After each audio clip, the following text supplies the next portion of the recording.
galit ka pa sa mami mo?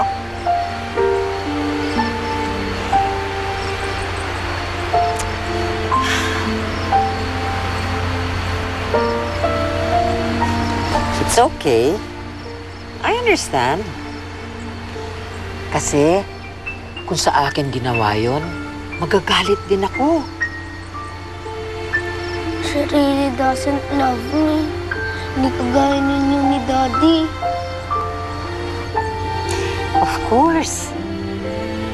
Alam mo kung bakit? Kasi, kayong dalawa ni Shelby, kayo ang pinaka-importanteng tao sa buong planet. Alin, kung ako? Kahit anong ginagawa ko, iiwanan ko para sa inyo. Diba? Kasi, ganun talaga.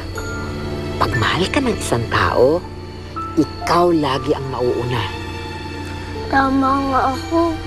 Di nga love kami ni Mami. Kasi hindi kami inuuna niya palagi. Ganun na nga yun. Kasi, kung mahal niya kayo, dapat kayo ang priority niya.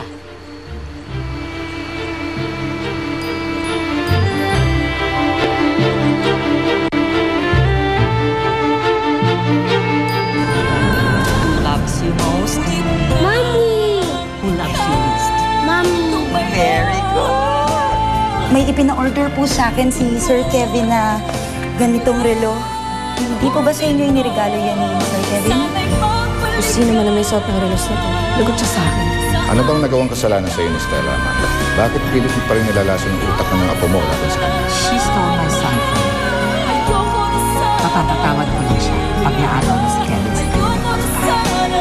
Lucy, sandali. May kailangan ka malaman importante. May nadiskubre akong bagong clue tungkol kay Kevin at sa mistress niya. Si Lucy ba? Kevin, si Lucy ba ang kabit mo? Sabihin mo sa akin! Sino ba talaga? Sino? Si Lucy ang kabit ni Kevin? Meron akong malakas na ebidensya laban sa kanya. Ano pang hinihintay natin? Sugod na! Gusto ko lang talaga malaman ng totoo. Tungkol sa inyo ng asawa ko. Lucy, ikaw ba ang kabit ni Kevin? Ayoko na sana.